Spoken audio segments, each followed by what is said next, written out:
Floating down the Red Deer River can be an enjoyable way to spend a hot summer day with friends and family. However, rain, and more rain has caused the river's water level to rise, and you might not always realize the potential risks associated with floating down the river in its current state.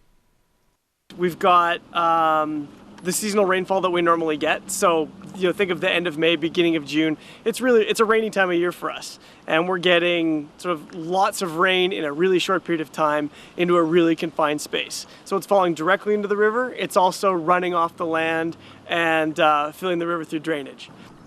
The Red Deer River's water level is much higher than usual right now. Todd told us if he thought it was safe to be out on the river. I don't think it's really safe to be on the river right now, especially if you're just floating, like on an inner tube or on an inflatable, something like that. When the river gets full, first of all, look at the color of the river right now. It's brown.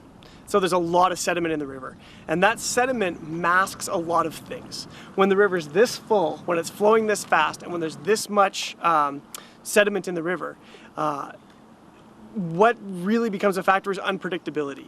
There's also a lot of floating deadfall in the river right now, which means that that's a lot of wood that can get snagged up on the bottom. One of the sort of potentially most dangerous things is if you come off of your inflatable, if you come out of your boat and you get caught up in a piece of what we would call snag deadfall or submerged deadfall, the force of the river will just continue to push you into it.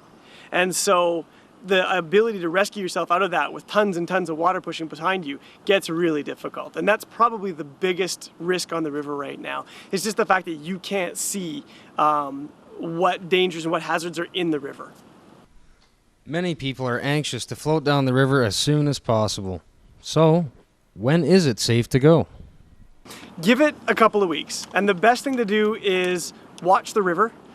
When you notice that you can start to see the gravel on the riverbanks again, when you can start to see the flat sides, when you can see the upstream edge of some of the islands in the river, you can see the gravel beaches in front of them.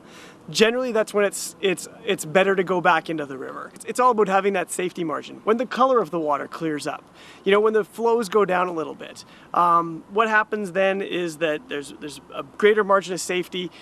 It's considerably more predictable, and you've got longer sight lines and more time to be able to deal with things if things happen to go wrong. The prime thing is just know what the conditions are and know when it's safe to go out and have the ability to look after yourself while you're out there.